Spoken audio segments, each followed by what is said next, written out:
महज 5 साल का एक बच्चा ना केवल अपनी पत्नी और बच्चे होने का दावा करने लगे, बल्कि वह अपने माता पिता से यह भी बोले कि वो उसके असली माता पिता नहीं। सोचिए, यह सुनकर आपके मन में क्या ख्याल आता है। इतना ही नहीं, 2 साल और बीते तो 7 साल का यह बच्चा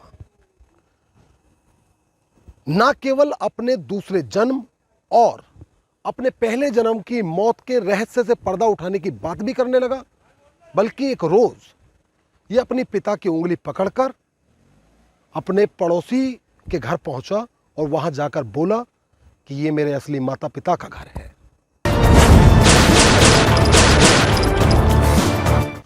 नमस्कार, आदाब दोस्तों, मैं आपका साजिद सैफी हूं और आप हमारी खास पेशकश बेपर्दा देख रहे हैं। और बेपर्दा में आज बात आगरा के उस युवक की जो ना केवल यह दावा करता है कि यह उसका पुनर्जन्म है, बल्कि उसकी ओर से दावा किया जाता है कि पिछले जन्म में मौत के कारण उसकी जो नौकरी छूटी थी, इस जन्म में उसने वो नौकरी वापस हासिल कर ली।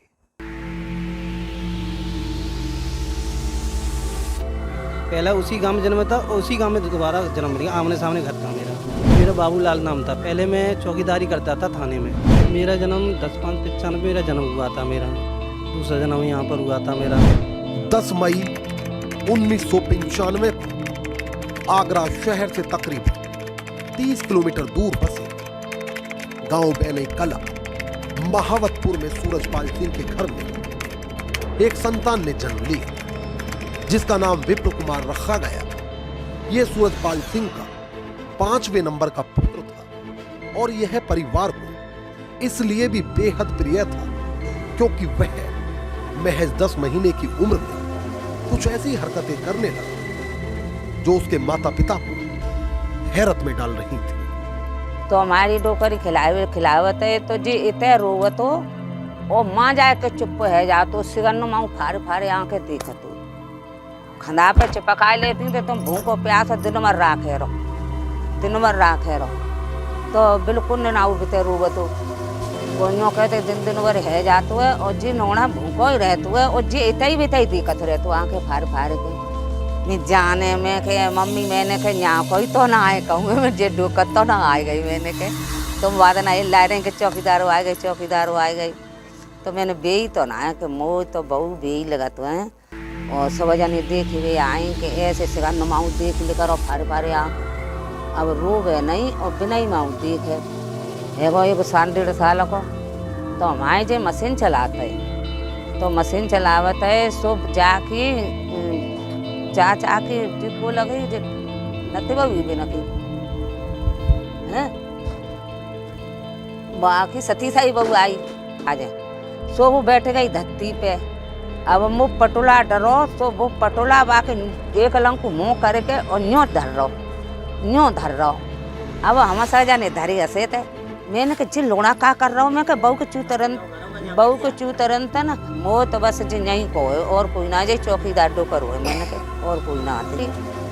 माता पिता के लिए बहुत बड़ा दिन होता है जब उनका बच्चा पहली बार शब्द बोलता है, मगर सूरजपाल सिंह के यहाँ उल्टा हुआ क्योंकि विप्र कुमार ने जो पहला शब्द बोला उसने उसके माता पिता को चिंता में डाल दिया क्योंकि विप्र बोला मेरा नाम विप्र नहीं बल्कि बाबूलाल है और मैं एक चौकीदार हूं। जो जे 10 साल को हथवाऊ तब जाने सिलाई काम करतो में जाकी थोड़ा ही बहू आई तुम बैरी ने तो जाने कान में कह रहा हो कि बैरी वो आधी किलो कंदोनी मैंने रेसा चला के बनाई का आई तो बिगाड़ दई का बिगाड़िए मत पे बुलौना के ब्याह में चढ़ाइए फिर ऐसा हो बा में तुम कह रहो कि मोह ना मालूम बुझो कह रही मोह ना मालूम फिर का काम बाओ कर चल मैं चल लो तू जाके संग मैं गो तो जे कच्चो मकान बन लो बाने बताई के जा बा में जा थिकाल में रखी है मोमिया में तब बाने खोली पर बोली करे आई कंदोनी लेके फिर तब ते जाके जामा हमारे है वो 7 बज के 30 मिनट पे जी खत्म हुआ था 7:35 पे इसने जन्म लिया। जी गई थी मांडिया पल्लंगू लेटने करवे तो बू बैठो बुखार में द्वारा बैठो, अरे कबू गुन खवावेगी। जी बोली का गुर जैसा होगा तो गुर पाएंगे। हाँ गोरा है कैसा हो तो हम गुर खवाएंगे क्या, चले अरे चले आ रहा हूँ मैं खाई तो बट वो तो भीतर गोवा पे पलिका पे खत्म भयो और जी यहाँ आई है बट वो छोड़ा। विप्र का यह दावा है कि वह विप्र नहीं बाबूलाल है। आगरा शहर से दूर बसे इस गांव में थोड़ी ही देर में उसके दावे की खबर जंगल में आग की तरह फैल गई। कोई इसे काली चुड़ैल का साया बता रहा था तो कोई प्रेतात्मा, मगर उस वक्त कोई नहीं जानता था कि विप्र का यह दावा आगे चल के तारीख में दर्ज होने जा रहा है। दरअसल भोले भाले ग्रामीणों को यह समझते देर नहीं लगी कि विप्र कुमार का पुनर्जन्म हुआ।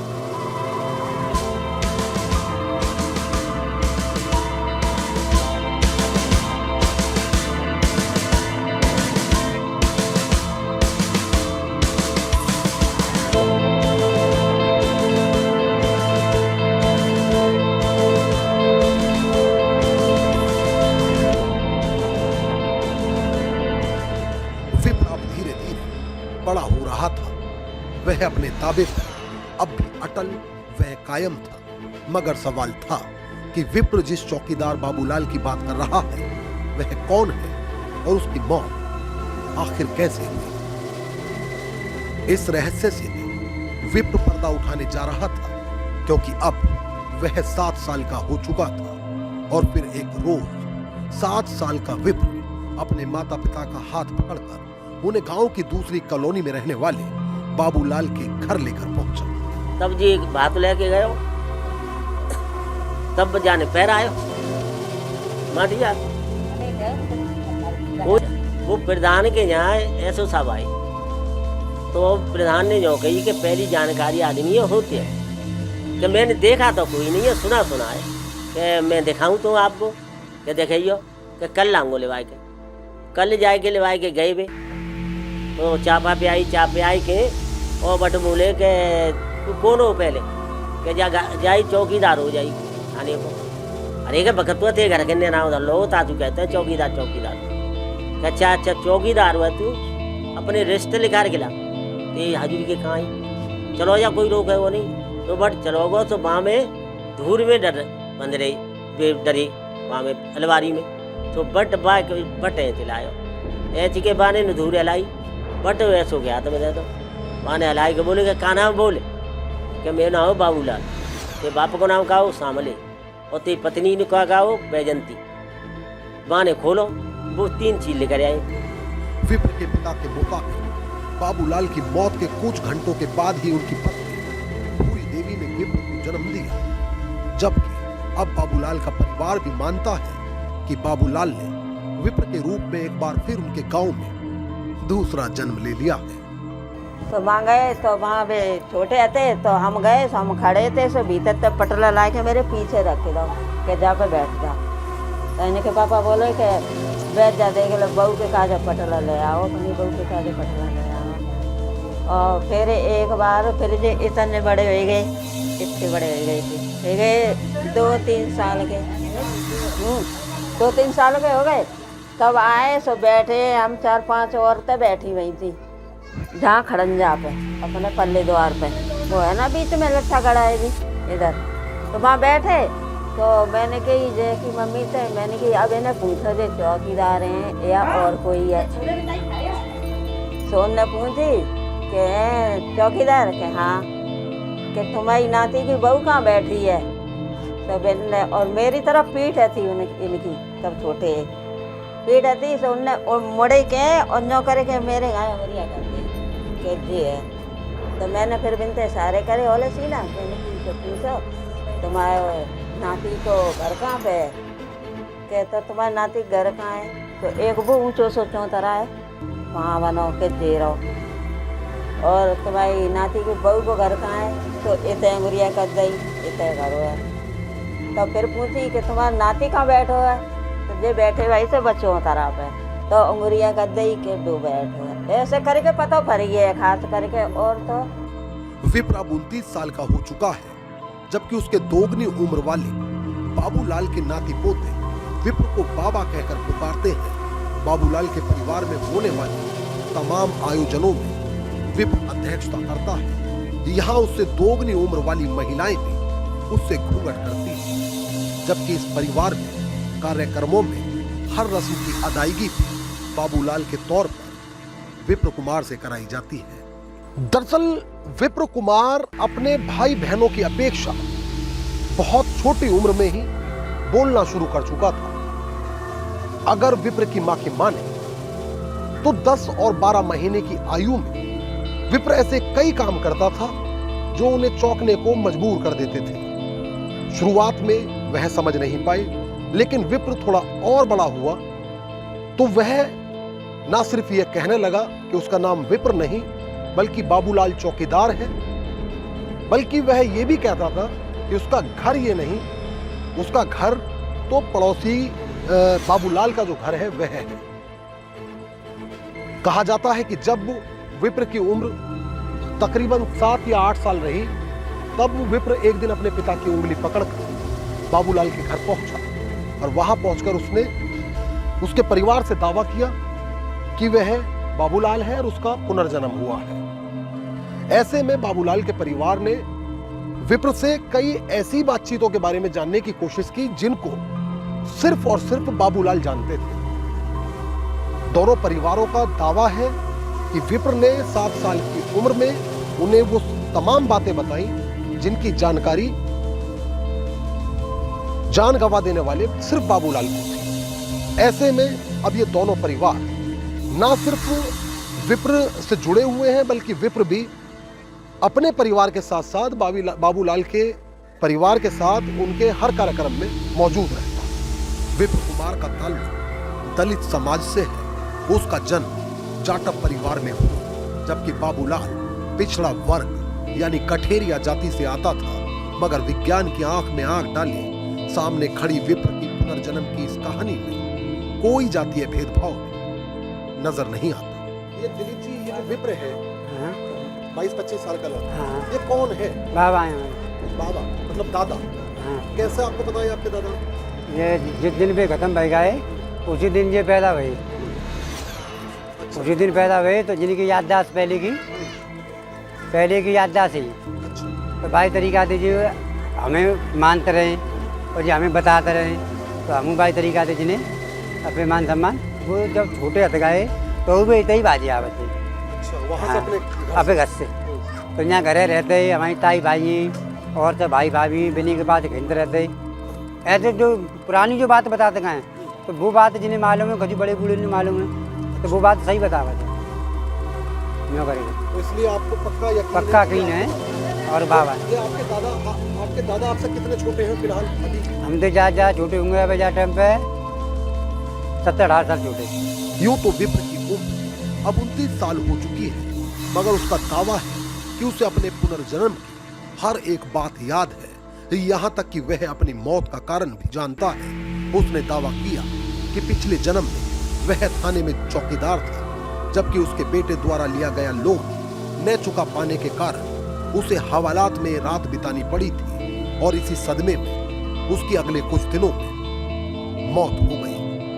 मुझे लगभग 10 साल का था उस टाइम पर मुझे पता चली कि मेरा पुनः जन्म है। तो फिर तो मैं परिव जैसे जन्म करूँगा तो मेरे बड़े बूढ़े वहाँ के पल्ले जन्म के पूछते थे तो हम कैसे मान ले तुम्हारे बड़े बूढ़े क्या है, हम कैसे मान ले, कोई प्रूफ दिखाओ। तो मैंने आधी किलो की कन्नौनी बताई थी उन्हें, तो उन्हें कन्नौनी बताई थी मैंने। तो उस टाइम पर वो मुझसे बड़े बूढ़े मानने लगे हाँ ये हमारे पल्ले बड़े बूढ़े। तो 22 दिन से वो मेरा पूरा सम्मान अब भी जो होता है सब अब भी करते हैं मेरा।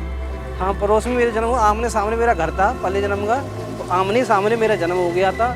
और कारण था यह था मेरे लड़के ने लोन उठाई थी, इतना गरीब था इतना अमीर नहीं, तो लोन उठाए थे, कुछ पैसे उठाए थे उसने बैंक से, तो नहीं भर पाए। तो क्या कहते हैं पुलिस वाले आए तो पकड़ के ले गए। तो एक दिन मैं बंद रहा वहाँ में, बंद रहा तो वो मुझे सदमा सा बैठ गया, तो बुखार आया मैं, तो 1-2 दिन जिया घर पे। उसके बाद मैं ख़त्म हो गया। तो फिर मैंने लगभग 7-8 मिनट बाद मैंने दोबारा जन्म ले लिया मैंने। उस टाइम पे मेरी लगभग 50-55 उम्र थी मेरी बात टाइम पे। इस टाइम पे मेरी लगभग 28 साल लगभग उम्र है मेरी। इस साल पे मेरी। अब मुझे याद है मैं लड़की के ना गया था, लड़की वहाँ पर वो पूछी, लड़की लेके गई तो उसने मुझे अलीगंज पे उतार दिया मैंने। तो उस लड़की ने ये पूछा, जब तुम पिताजी मुझे यहाँ करके गए थे तो कौन से गांव में तुम लेके चलो। तो मैं लेके गया, वहाँ पहुँचा तो वहाँ पर परिवार, वहाँ पर पूरा गांव जुड़ गया। तो वहाँ पूछी कि उसने बताया कि मेरे पल्ले जन्म के पिताजी हैं। तो उन्होंने पूछी, अच्छा तुम आते थे यहाँ कौन कैसे। तो मैं 2-3 समदिन थी पल्ले जन्म की, तो वो ठाड़ी कर दी मैं कि इसमें तुम्हारी कौन सी समदिनी है खास तुम्हारी। तो मैंने बताया कि ये मेरी खास है। तो समदिनी ने ये पूछी, ठीक है मैं खास हूँ तो मेरे लिए तुम कहाँ लेके आते हैं ऐसा। तो मैंने कही बीड़ी लेके आता तुम्हारे लिए। तो बस फिर उसके बाद मुझे वहाँ पैंट देगी, पैंट पूछी कि यहाँ बाजार कहाँ लगता हो तुम्हारा। मैंने एक कुआ है वहाँ पर पैंट लगती, तो मैं गई बात से लग रही। फिर गाँव वाले जी पूछी, जो लड़के पहले जन्म में करके गए तो वह घर को मकानों को चेहरा कैसो कि तू उनको दरवज्जो। तो मैंने बताया कि इतने को दरवज्जो, तो वो सही बात लग रही। तो लगभग मैं 15 दिन रहा था लड़के, और फिर भातू पैरा के मैं लड़की के यहाँ पर पिछले जन्म में, पुनः जन्म में मैं अपना भात पैरा हूँ इस डैम पे। हमारी इस ग्राउंड जीरो रिपोर्ट में विप्र ने और भी कई चौंकाने वाले दावे किए। उसने दावा किया कि साल 2018 में उसे महज इसलिए चौकीदार की नौकरी वापस मिल गई चूंकि जब उसने थाने पहुंचकर दावा किया कि वह बाबूलाल है और यह बाबूलाल का दूसरा जन्म है, तो पहले पुलिस ने इसे इसका इमेजिनेशन माना, मगर तब तत्कालीन हेड मॉर्रर के यह पूछने पर कि बताओ बाबूलाल का नाम कौन से रजिस्टर और किस नंबर पर दर्ज है, तो इसके द्वारा उसे झट से बता दिया गया, जिसके बाद वहां भी इसकी बात पर भरोसा किया गया और इस तरह उसे थाने में चौकीदार की नौकरी मिल गई। मेरा जन्म 10/5/95 मेरा जन्म हुआ था, मेरा दूसरा जन्म यहाँ पर हुआ था मेरा। तो अब दोनों पक्ष मेरे, दोनों परिवार मुझे दोनों चाहते हैं। पल्ला भी मेरा जो पुनः जन्म था मेरा, उसको भी परिवार जाता है, और जो वाला जो जन्म है मेरा वर्तमान में जो मेरा जन्म था, एक ही गांव में मेरा जन्म हुआ है। पहला उसी गांव में जन्म था और उसी गांव में दोबारा जन्म मिल गया, आमने सामने घर था मेरा, और जन्म मिल गया मेरा 10/5/95 जन्म मिला मुझे। तुम्हें कैसे कब याद आया ये दूसरा जन्म? तो मुझे ऐसा हुआ कि मैं ना रहता था, लगभग 5-7 साल का हो गया था, तो मैं उधर ही अपने खेलने जाता था मैं। तो पल्ला घूमता था, तो बड़े बूढ़े थे, उनका सबका नाम लेता था मैं। तो वो पूछते थे, जब तुम्हारे बड़े बूढ़े का नाम ले रहे तुमको भाई कैसे पिछले जन्म कोई नाता है कोई। तो मैं बताने शुरू कर दी कि मैं ऐसे हूँ पल्ले जन्म का। तो उन्होंने कही तुम पल्ले जन्म के हो तो कुछ कोई प्रूफ बता। तो मैंने कंदोनी बताई थी आधी किलो की, एलवाई में पन्नी में दवाई। तो उस दिन तक वो मुझे मानने लग गए। क्या नाम था पिछले जन्म में? और मेरा बाबूलाल नाम था पहले जन्म। क्या करते थे? पहले मैं चौकीदारी करता था थाने में। अभी मैं दोबारा वही मैं पुनः जन्म की मुझे चौकीदारी दोबारा मिल गई है मुझे। कैसे मिली? वो मैंने थाने में गया था, तो मैंने थाने में बताई थी कि मुझे ऐसे ऐसे पिछला जन्म है। तो मेरे सर ने जो अंकेज हैं, तो उन्होंने ये पूछा था, मैं घर का नाम ना पूछा किसी का नाम, जो मैं पूछूं वो 2 बात पूछूं उसे बता दें मुझे। तो उन्होंने कहा था कि जो रजिस्टर में पहले पेज पे नाम है कि दूसरे पेज पे नाम है, और कौन सी जन्म तिथि है उसमें मुझे बता दे, मैं चौकीदारी तेरी मैं डीएम साहब से करवा दूँगा। तो मैंने बताया कि पहली पेज पे मेरा नाम बाबूलाल है, और क्या कहते हैं मेरी जो 10/5/95 मेरी डेट है वहाँ में, ठीक है नहीं। तो उन्होंने 1994 सिस्टम है वहाँ में। तो उन्होंने क्या कहते हैं देखा, रजिस्टर लिखवाया, तो उसमें देखा तो पहली पेज में मेरा बाबूलाल नाम लिख रहा मेरा, और जो डेट बताई तो वो लिख रही थी। उसी टेम्पो में मेरा फोन आया था, डीएम साहब के वहाँ पे कागज़ पहुँचा मेरा। फिर मेरी प्रक्रिया चालू होगी, तो फिर दोबारा मैं चौकीदार उसी पे पुनः जन्म पर चौकीदार मैं बना दिया दोबारा। फिल वक्त विप्र की तैनाती आगरा के बरहन थाने में है, जबकि वह अपने परिवार के साथ समय समय पर बाबूलाल के परिवार के यहाँ भी सभी रस्मों को अदा करता है। वह उसकी बेटी को भात भी दे चुका है, जबकि अब भी वह हर खुशी और गम के मौके पर बाबूलाल के परिवार के साथ मौजूद होता है। लबोलुआब ये है कि अब न केवल ये दोनों परिवार बल्कि यह पूरा गांव, उसमें बसने वाले बुजुर्ग और बच्चे भी मान चुके हैं कि 29 साल पहले मर चुका बाबूलाल दूसरा जन्म लेकर आज भी उनके बीच मौजूद है। शोभित शर्मा के साथ शमसुद्दीन सैफी, क्राइम स्टोरीज। दोस्तों, हमारे देश के शहरों, गांवों, यहाँ तक कि घर घर बहुत सी अनदेखी, अनसुनी, अनकही कहानियां पड़ी हैं, कुछ सच्ची और कुछ झूठी। विप्र कुमार की ये कहानी भी अपने पीछे कई सवाल छोड़ जाती है। खैर, आप फिल वक्त मुझे दीजिए इजाजत, और यदि आप क्राइम स्टोरीज अड्डा पर आगे और भी कहानी देखना चाहते हैं तो हमारे चैनल को तुरंत सब्सक्राइब कर लीजिए, बेल आइकॉन दबा दीजिए। इस रिपोर्ट को लेकर आपकी क्या राय है वह आप हमें कमेंट करके ज़रूर बताइए। दोस्तों, यदि आप हमारी स्टोरी पसंद करते हैं तो हमें सपोर्ट कीजिए और हमारी वीडियोस के लिंक को अपने दोस्तों और रिश्तेदारों में भी शेयर कर दीजिए। एक और नई कहानी के साथ हमारी आपसे फिर होगी मुलाकात और क्राइम स्टोरीज अड्डा पर फिर एक नया चेहरा होगा बेपर्दा। तब तक के लिए आदाब, नमस्कार, जय हिंद।